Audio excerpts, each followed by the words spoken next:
बहुत से software engineering students जो कि आइदर फाइनल ईयर स्टूडेंट हैं या फिर फ्रेशर हैं जो कि ग्रेजुएट हो चुके हैं, उनके माइंड में इस वक्त एक क्वेश्चन चल रहा होगा कि अब हम मार्केट में जाएंगे तो हमें एक अच्छी जॉब किस तरह से मिलेगी।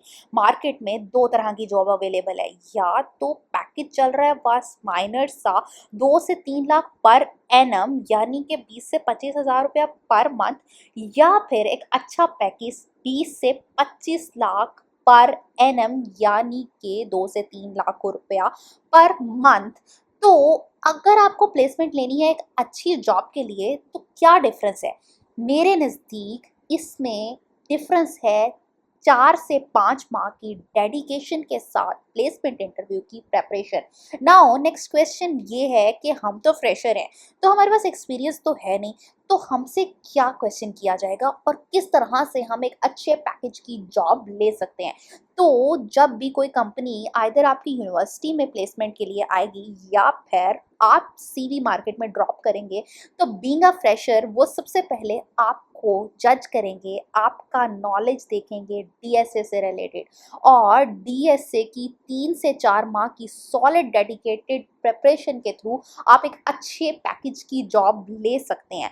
और आज की वीडियो हमारी स्टेप बाय स्टेप इसी प्लेसमेंट इंटरव्यू की प्रेपरेशन के बारे में है कि किस तरह आप कमिंग 2025 के अंदर एक अच्छे पैकेज की जॉब ले सकते हैं। तो प्रेपरेशन के लिए हमारा पहला स्टेप होगा strengthening the core concepts of DSA, जिसके लिए 4 to 5 months are more than enough. अगर मैं 4 to 5 मंथ्स की बात करती हूँ तो दैट डजंट मीन कि आप स्टार्ट कर रहे हैं और उसके बाद कुछ अर्से के बाद ब्रेक लेके देन यू स्टार्टेड अगेन और आप रिवीजन कर रहे हैं। नो, 4 to 5 मंथ्स मीन कि आप day to day dedicatedly prepare करें।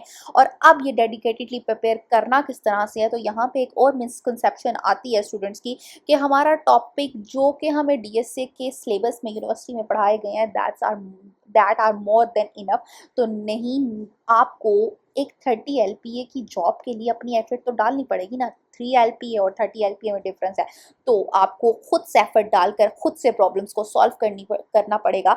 अब ये प्रॉब्लम्स आपके पास आए कहाँ से, तो ये प्रॉब्लम्स आने के लिए आपके पास अच्छे प्लेटफॉर्म्स लाइक लीड कोड और कोड फोर्सेस जैसे प्लेटफॉर्म्स अवेलेबल हैं, जहाँ पे प्रॉब्लम्स मिल जाएंगे सॉल्व करने के लिए। अब फर्दर आप ये नहीं करें कि आप इजी लेवल प्रॉब्लम सॉल्व करना शुरू करें फिर मीडियम हार्ड, नहीं, टॉपिक वाइज चलें। जैसे आपने पहले एक टॉपिक लिया एरे, उसके कॉन्सेप्ट्स लिए, देन उसके इजी लेवल प्रॉब्लम्स को सॉल्व किया, मीडियम देन हार्ड, इसी तरह स्ट्रिक्ट ले लें, उसके कॉन्सेप्ट्स लें एंड देन उनकी प्रॉब्लम्स को सॉल्व करना शुरू करें।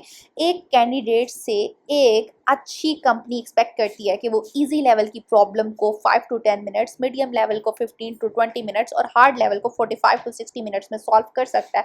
तो अपने आप को इस तरह से प्रिपेयर करें कि आप रन टाइम पे इस टाइम लिमिट के अंदर प्रॉब्लम सॉल्व कर सकें। ये रहे एरे से रिलेटेड कुछ प्रॉब्लम्स एज एन आइडिया जो कि आप अपने डाटा स्ट्रक्चर की प्रिपरेशन के अंदर ऐड कर सकते हैं। I will update latest up to date videos on my channel, so do subscribe अगर आपको ये सब कुछ चाहिए। अब हम चलते हैं अपने नेक्स्ट स्टेप की तरफ। डाटा स्ट्रक्चर की प्रिपरेशन के बाद आपको क्या करना है, सेकंड स्टेप पे आपको करनी है डेवलपमेंट। अब डेवलपमेंट से क्या फ़ायदा होगा, आप कुछ स्किल्स सीखेंगे। सबसे पहले तो आपका टेक वर्ड के अंदर इंटरेस्ट और बढ़ेगा, आपको मज़ा आने लगेगा, आप अपने माइंड के आइडिया को इम्प्लीमेंट कर सकेंगे रियल वर्ल्ड के अंदर कोडिंग के थ्रू। एंड जब आप इसको इम्प्लीमेंट करेंगे तो आपके पास रिज्यूमे में ऐड करने के लिए कुछ प्रोजेक्ट्स आ जाएंगे। उससे आपका जब रिज्यूमे अपडेट होगा तो उससे क्या फ़ायदा होगा, आपका रिक्रूटर और इंटरव्यूअर आपसे इम्प्रेस हो जाएगा। ये बहुत अच्छा चांस होता है इम्प्रेस करने का, क्योंकि आपने स्क्रैच से सारे प्रोजेक्ट्स को इम्प्लीमेंट किया होता है, जिसके दौरान आपको बहुत सी नई स्किल्स सीखने को मिली होती हैं, ये जो कि आप वहाँ पे अपनी स्किल की प्रेजेंटेशन में बता सकते हैं। अब जो स्टूडेंट्स जिनके पास इंटर्नशिप नहीं है, अगर उनके पास प्रोजेक्ट्स होंगे तो ये उनके लिए तो और भी अच्छी चीज़ हो जाएगी, क्योंकि इंटर्नशिप भी आपकी स्किल्स दिखाने का एक वे है। लेकिन इंटर्नशिप नहीं है तो थ्रू प्रोजेक्ट्स आप अपना वो वे बता सकते हैं। नाउ अगर आपके माइंड में ये क्वेश्चन है कि आप कौन सी डेवलपमेंट को सीखें, तो जनरली जो भी बड़ी कंपनीज अगर आपकी रिक्रूटमेंट के लिए आती हैं तो उनको एज सच ये कंसर्न नहीं होता कि आपकी डेवलपमेंट किस तरह से है। उनको आपके रिज्यूमे में एक अच्छा डेवलपमेंट पोर्टफोलियो चाहिए होता है। तो आप वेब डेवलपमेंट या ऐप डेवलपमेंट में से जिसमें भी आपका इंटरेस्ट बन रहा है आप उसकी तरफ जा सकते हैं। अगर आपने वेब डेवलपमेंट करनी है तो आजकल के ट्रेंड्स को देखें तो मन एंड मीन स्टैक डेवलपमेंट की जा सकती है।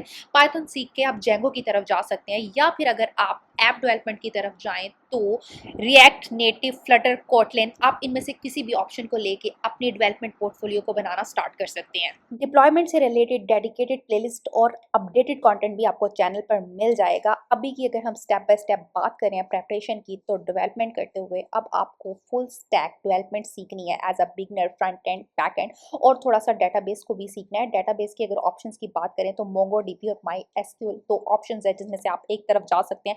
मेरे नज़दीक 2025 की लेटेस्ट अपडेट्स के अकॉर्डिंग प्लेसमेंट अगर आपको 30 एलपीए तक चाहिए तो आपको दोनों का टच लेना होगा ताकि आप हो लेटेस्ट कॉन्सेप्ट्स, अपडेटेड कॉन्सेप्ट्स के बारे में पता चल सके, रिलेशनल और नॉन रिलेशंस दोनों डेटाबेसेस का।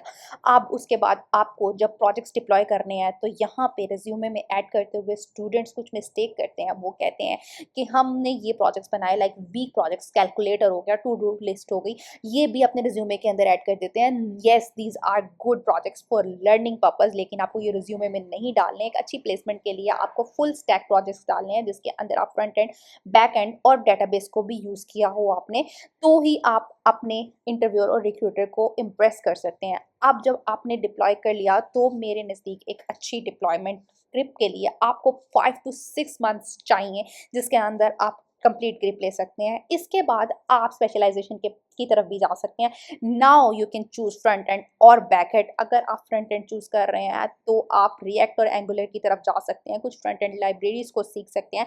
अगर आप बैक एंड की तरफ जाना चाहते हैं तो आप डॉकर की स्पेशलाइजेशन कर सकते हैं। इस तरह से बहुत सारे आइडियाज़ हैं।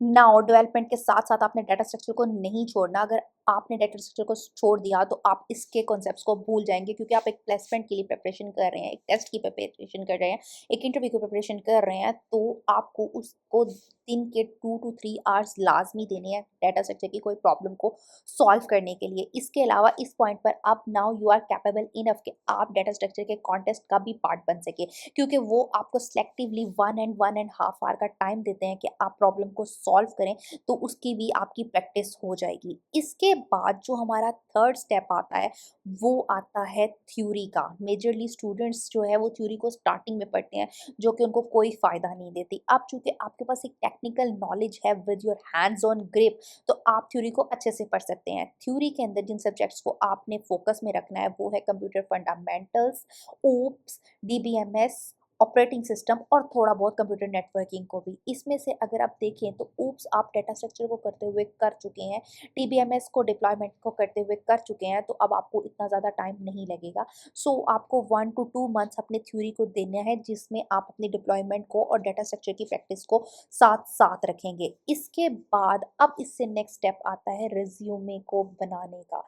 अब चूँकि आपके पास अपनी थ्रू आउट जर्नी बहुत सारी प्रोग्रामिंग लैंग्वेज की स्किल आ चुकी है, बहुत सारे प्रोजेक्ट्स आ चुके हैं, बहुत सारा टेक्निकल और नॉन टेक्निकल नॉलेज आ चुका है चीज़ों का, तो आप अपना रिज्यूमे अच्छे से बना सकते हैं। रिज्यूमे आप स्टार्टिंग से भी बना सकते थे, लेकिन now you have things to write in resume.